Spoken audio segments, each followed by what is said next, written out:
Sometimes life is messy.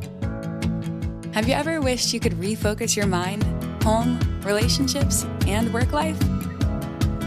Join us as we use research-based information to make practical changes and simplify life. This is Life Simplified.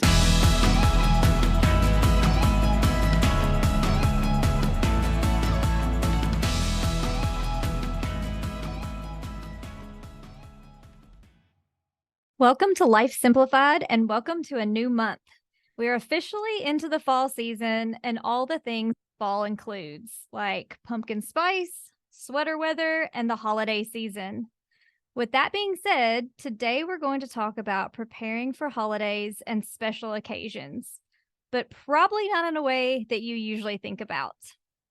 The focus of our holiday preparation today is going to surround around grief. And if you've been here with us before, you know that I like to tackle the tough topics.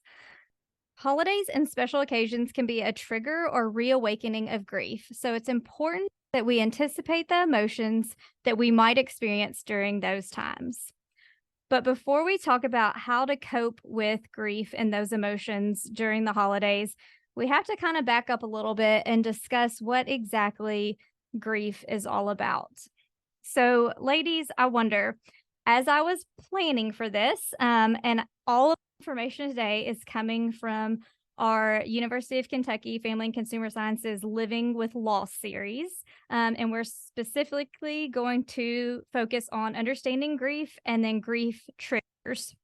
So, when I was researching, I came across three words that I think a lot of times we use interchangeably, but they do have sort of a different meaning and a certain aspect of when we have loss. So those words are bereavement, grief, and mourning.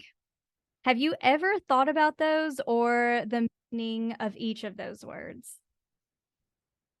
I would use them interchangeably and probably more so grieving and mourning rather than bereavement. But I just think of them all being related.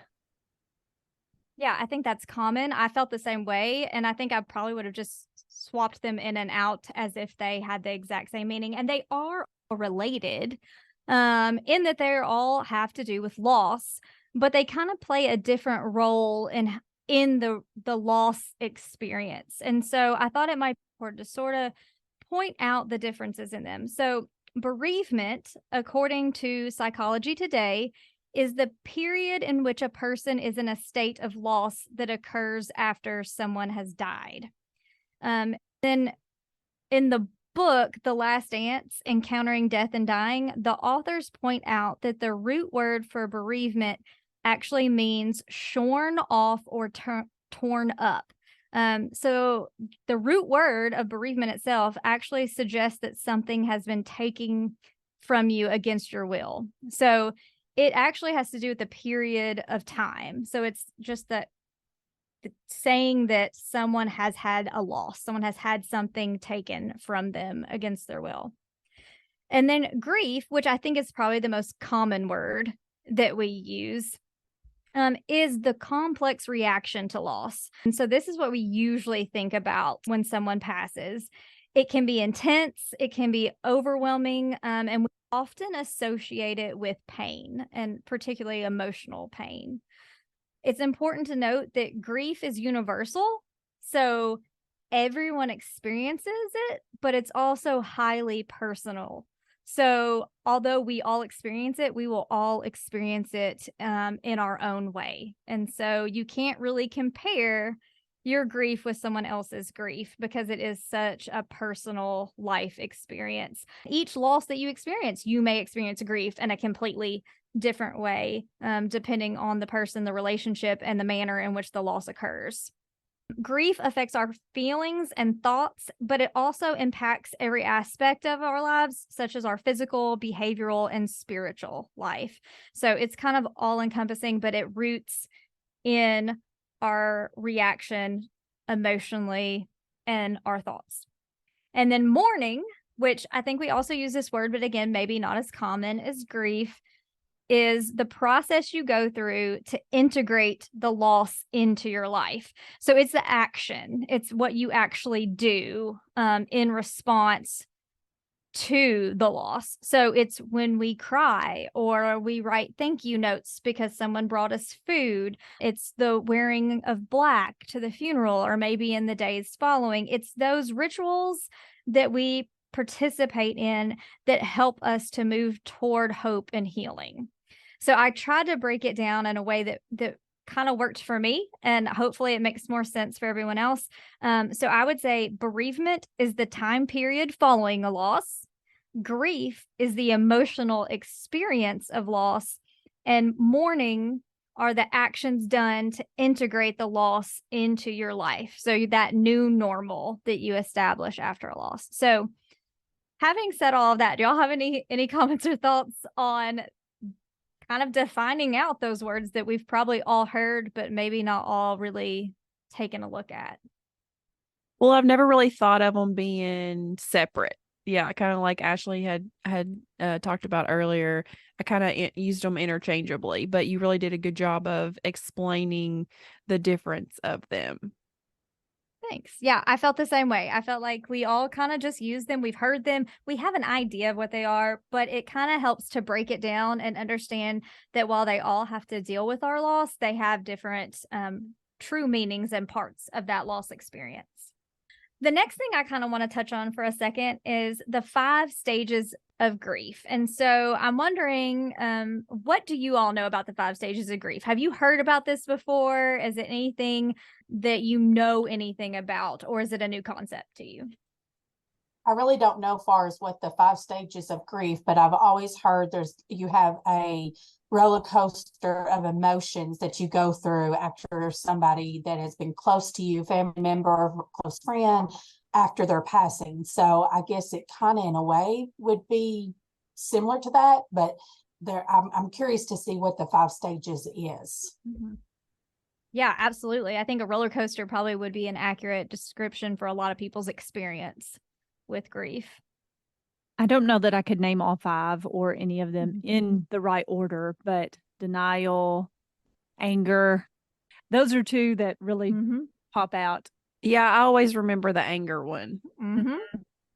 I know it's there somewhere. Sticks out. Yeah. It is absolutely there. The 5 stages of grief were originally developed by Elizabeth Kubler-Ross, and this was all the way back in 1969 that she first started kind of getting this together. But Kubler-Ross and David Kessler actually revised the 5 stages of grief, reintroduced it in the book that they wrote together back in 2005 that's called On Grief and Grieving. And so what's important to note before we go through these 5 stages is that not everyone will experience all 5 stages. So there's no rule that says you have to experience all 5 of these things. And you may not experience the stages in any particular order. So it's not like a start, go 1, 2, 3, 4, 5, you're done. You may bounce around. You may re-experience one, go from one to the other. You may skip over them. So there's no right or wrong way to experience these stages, but they are all very common for people going through grief. So the first one that they discuss is denial. And so I think Ashley mentioned maybe that she had heard denial was a stage, and it certainly is. And it's a very common one. But when they refer to that, they're referring to that extreme sense of shock or those feeling of numbness, hopelessness. And this is the point where the individual may be having difficulty accepting their loved one's death. Now, I want to make it clear that that doesn't mean that they're denying the person has passed. They know the person is no longer there. What the denial is about how their life will be different moving forward. So seeing what the future holds, how that picture is going to be a little bit different now that that individual is not there. And I want everyone to know that denial is absolutely a normal response to grief. So you don't have to be concerned about yourself or about loved ones if they're in this stage. It's common, it's normal, and it's just sort of part of the processing of the experience. The next one is anger.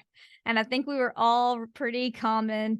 We heard anger. And I think the interesting thing is that you all had heard anger, but I don't know how common it is that we want to express anger during a loss. I think that's one of those feelings that we acknowledge people feel, but we don't necessarily feel comfortable with expressing it. And so anger is the result of extreme pain and sorrow. And sometimes when you lose a very close loved one, you can have feelings of abandonment, even though they may have had zero control over the situation that took them from you. It can feel like an abandonment. And so there can be anger that comes with that. And I want you to know that it's very important to allow yourselves to feel that anger, because as we express it and as we share it, it tends to lessen in its intensity. And so holding it in is not going to make it go away. It's probably going to make it actually get bigger. And I try and explain it like, it's kind of like if you have a Coke bottle and you shake it up and you shake it up and you shake it. If you let a little bit of that out at a time, then when you open it, you usually don't have an explosion of soda everywhere. But if you just shake it up, shake it up, shake it up, shake it up, and you let it off all at once, it kind of makes a mess. And our emotions tend to do the same things. So if we aren't good at kind of letting that out of us a little bit at a time, sharing those things, then we sometimes end up with an emotional explosion, and it can get messy for ourselves and for others. And also know that anger shows the intensity of the love and care you have for the person. So you're not angry because you don't like them. You're angry because they were important and valuable to you. The third one is bargaining. And this is when we get into our what ifs. And if you're like me, we can what if things all day long. And we typically don't get a great outcome from that. But what we're doing here is we're having thoughts of what we could have done or said differently, or maybe what could have been changed. And sometimes we go back and forth between anger and bargaining because the emotion of anger is so strong. Then we want to bargain. We think the what ifs. And so you may go back and forth between those two stages frequently as you're processing through your feelings. The next one is depression. And so I want to talk about this one for just a second because it's a little bit different than the others. And this is one that not everyone will experience. But if you do, it's very important that you seek support. So what I want you to know is grief and depression can look a lot alike, but grief will typically lessen in intensity over time. So with all of the things we've discussed in the mental health realm, when you're thinking about the depression stage, I really want you to think, what is the intensity and the duration? Like we've talked about before, has this been going on for a very long time? And is the intensity not decreasing at all? Because that may not be typical grief. It may have edged over into a mental health challenge or concern. And we want to make sure that we address that with outside help and support. Depression may include a sense of hopelessness or maybe feelings of a lack of purpose in your life without your loved one. If those are things you're experiencing, then you want to reach out for that support through a grief support group, a grief counselor, maybe starting with your friends and family. Just very important that you talk to someone who you feel safe with and you can trust. And we will discuss that a little bit more later on as well. But just know that if you're experiencing some of those thoughts and you feel like it's more depression and not typical grief, then you want to seek that support. And then the last stage, the fifth stage that I discuss is acceptance. And so once you get to acceptance, and again, you may bounce back and forth, you may hit acceptance and then go back to anger and then come back again. But that is the ability to live with the pain of the loss and create a new routine. This doesn't mean that all of a sudden we're okay with the loss and we don't ever think about it and we don't ever miss that person.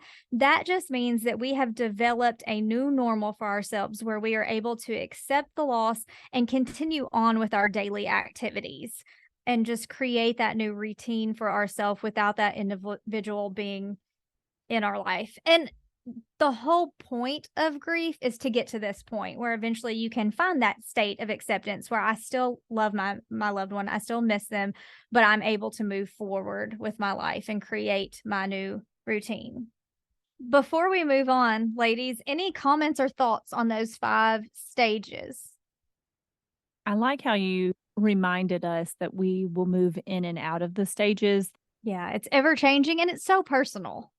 Yeah, and another thing we need to think about as well, if you lose a parent or whatever, whoever your loved one is, that everybody goes through different stages. Not everybody's going to go through the same stage at the same exact time. And so we all need to give each other grace, because somebody may be going through the depression stage where somebody's already back up to anger. We always need to keep that in mind. Just because you grieve a certain way does not mean that everybody grieves that way. I love that, Joni, because you're right. It's very rare that we are the only human that is grieving the loss of that certain individual. There's usually multiple people, and we're around them because we're grieving together, because typically we're family or close friends and we've had similar experiences with them. It can be difficult to see someone else grieving differently than yourself. And I think that's because of the pressure we put on ourselves to do things right. And so we think, well, if they're doing it that way and that's right, then I'm wrong. So I'm going to tell them they're wrong because I want to be right. And the reality is, like we said before, it's a very personal experience. Everyone's going to do it differently. There's no right or wrong. And it's not up to us to judge how someone else experiences the grief stages.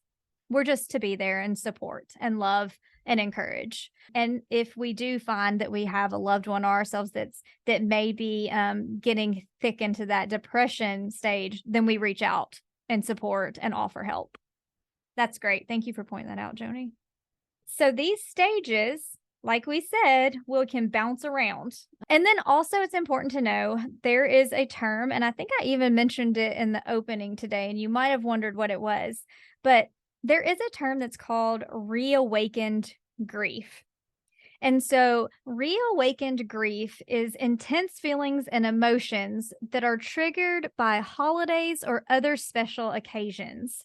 And so even though we may have lost someone years ago and we've been through those stages of grief and we have found acceptance 99% of the time, it is still possible to have certain occasions or experiences trigger that reawakening of grief because of the memories that they bring up, because of the experiences they bring up. And it doesn't even have to just be a holiday or a special occasion.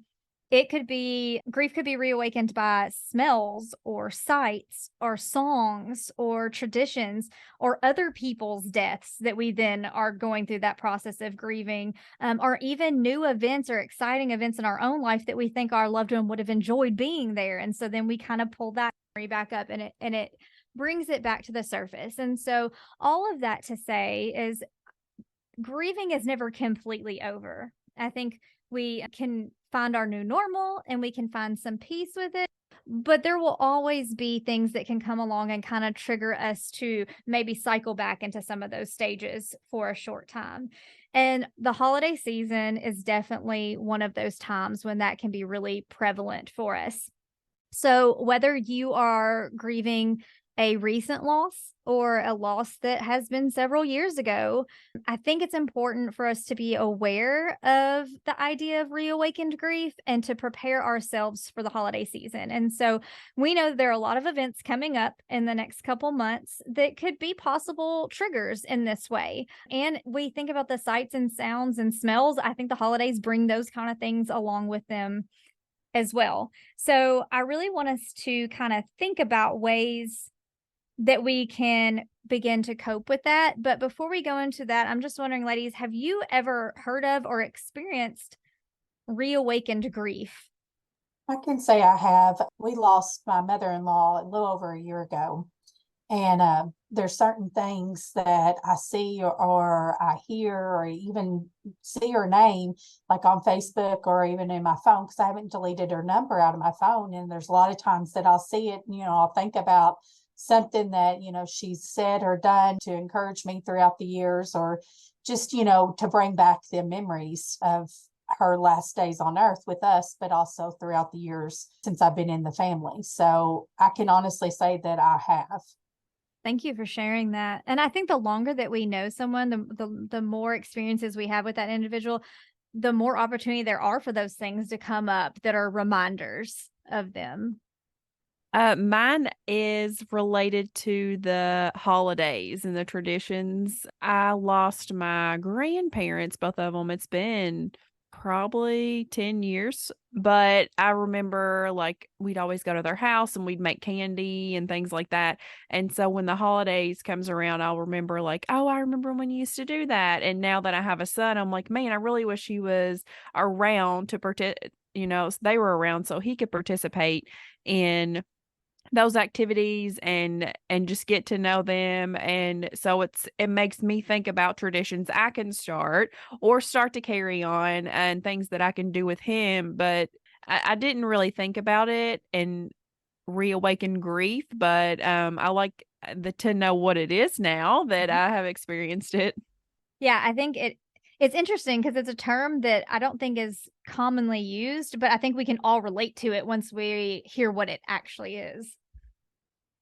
Yeah, it's definitely not a term that I knew, but it's one that I have experienced multiple times. And like Amanda said, it's around the holidays. And like Joni said, it can just hit you out of nowhere when you see a name. And I think it really just depends on who the person is. And we've all experienced numerous losses and we've grieved different people in our lives. And I think of birthdays as being a big one, or something that like has been said, if your child is doing something and you think, oh, it would really be amazing if so and so were here to see this. I've definitely experienced it and I'm glad to know the term for it now.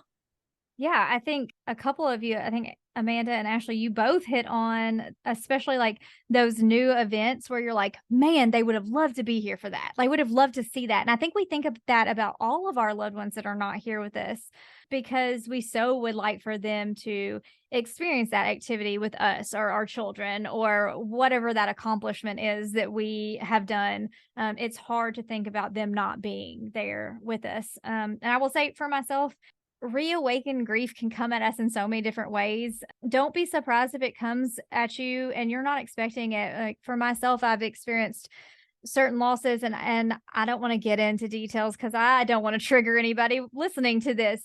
But I know that I have had experiences where I'm innocently watching a movie with my spouse and some content in the movie will really just bubble it up to the surface. And so just in everyday living, things can come up that really bring up these emotions that, like I said, probably 99% of the time we feel like I'm in the acceptance stage. I'm doing great. I'm just living life. But because these were precious people to us and precious memories to us, there are going to be those moments that kind of catch us off guard and we have those emotions, and that's okay. Again, I want you all to know that it's so normal. It's part of the human experience. So don't be ashamed by it or embarrassed by it or scared of it.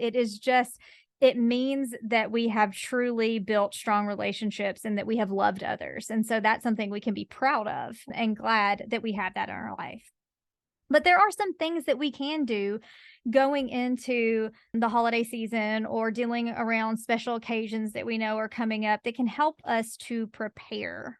And so the very first tip is exactly that. Prepare yourself. If you know a holiday or an anniversary or a birthday or a festival you always went to together is coming up and you know it's going to be particularly difficult, plan ahead.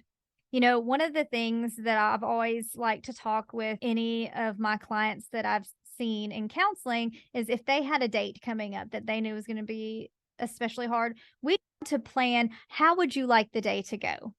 What would you like that day to look like ideally? And we cannot always control all those things, but we can think about it. Sometimes you want to have people around you so that you can be distracted, so that you're not alone and sitting in your thoughts or your emotions. You want to kind of plan something in your day to make it maybe not so difficult. Or sometimes you want to be alone and be able to just feel your feelings and have that peace and that time alone, that solitude to go through that day.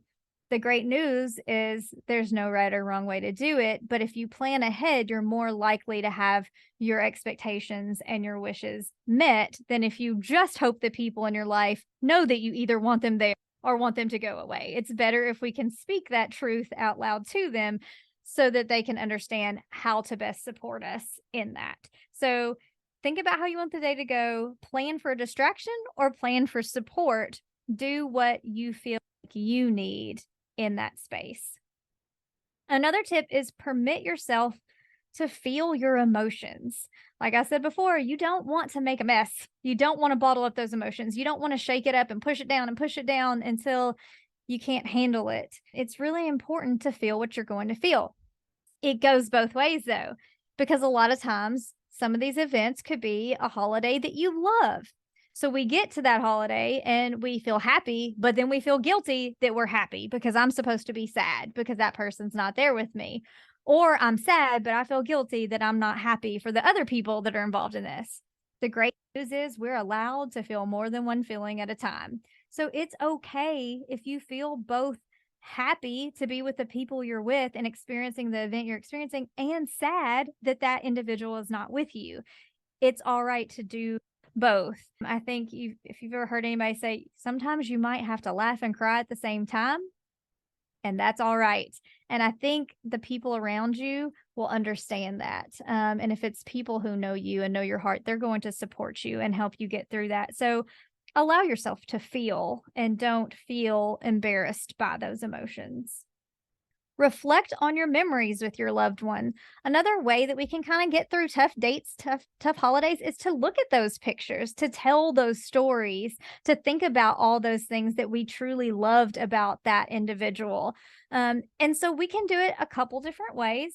Sometimes we want to get together with other people that knew that loved one, and we want to share those stories, and we want to look at those pictures together, and we really want to kind of be there with other people getting to talk about those things. And sometimes we want to be alone and we want to think about those things for ourselves.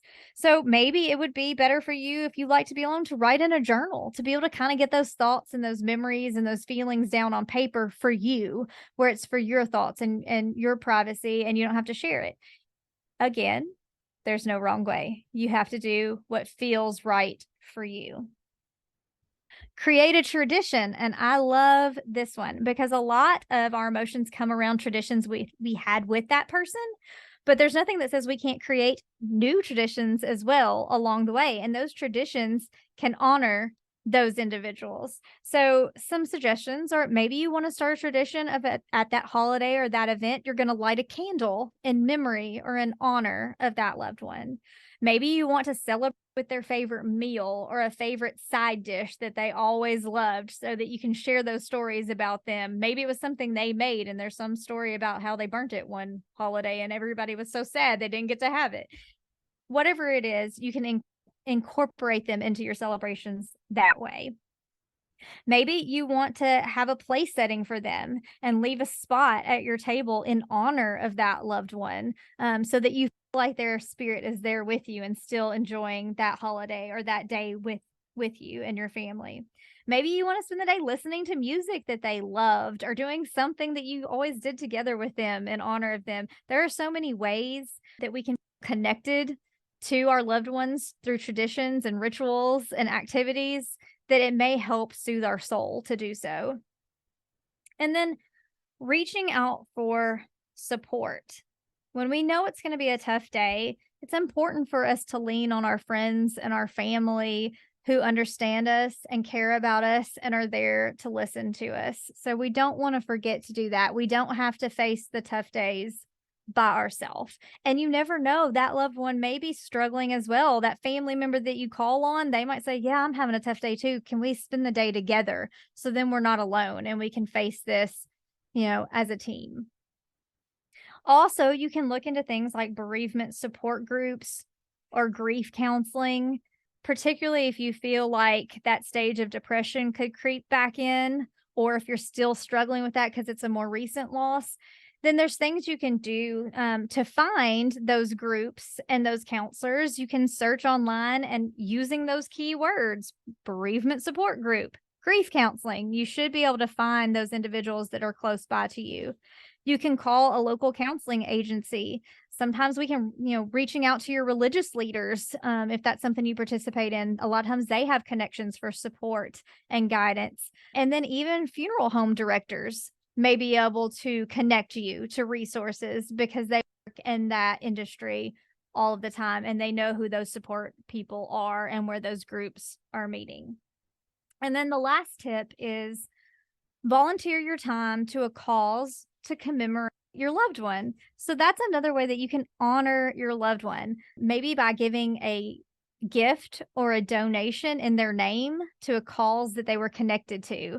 If there was something that was really on their heart or that they really felt strongly about, being able to give back to that organization in their honor is a great way to really just remember them. And you can volunteer as well. What better way to spend a day where you miss someone you love and you cared about than volunteering in their honor and giving back to a community and helping others. It's a great way to get out of ourselves and be able to give back to other people while honoring someone that we loved so very much and respected. So there are other things we can do. This is definitely not an exhausted list, but there's some really good tips to get us started thinking about ways to care for ourselves and to kind of be pre-planning ahead as we go into this holiday season. So I'm just going to ask you, ladies, have you used any of these tips for coping before, or have any of your family members? Did you feel like any of these were helpful? Or maybe there's something we didn't mention that would be really great for us to discuss. We have started a little bit of a tradition of baking a birthday cake on this loved one's birthday. And this wasn't really a tradition, but for our wedding, you had mentioned setting a place setting. We left a chair open for those that were missing and put pictures in that chair. I love that. Those are both such great ways to honor those individuals and to remember them. And, you can be so creative. And so the birthday cake, I love that. I mean, I don't know that that's something we think about, but what a great way to be able to share those stories and segue into those conversations and looking at those pictures and then leaving a seat, that just symbolic that they're not here with us, but they are here with us. And we want to leave that spot open for them. Well, I want to thank everybody for joining us today. I know this has been a heavy topic, but it's so important. And I really hope that there have been some suggestions and some ideas that will help you as you go into this holiday season. As always, when we discuss these tough topics, if you or a loved one is experiencing a mental health crisis, we encourage you to call 988, where you will be connected to the Suicide and Crisis Lifeline. There is help for you out there, and we want to make sure that you get that help. Thank you for joining us at Life Simplified. If you have any comments or suggestions for us, please reach out to us. We would love to hear from you. You can email us at lifesimplifiedpodcast@gmail.com. Thanks for listening to Life Simplified. We are family and consumer sciences agents with the University of Kentucky Cooperative Extension Service. Contact us at lifesimplifiedpodcast@gmail.com.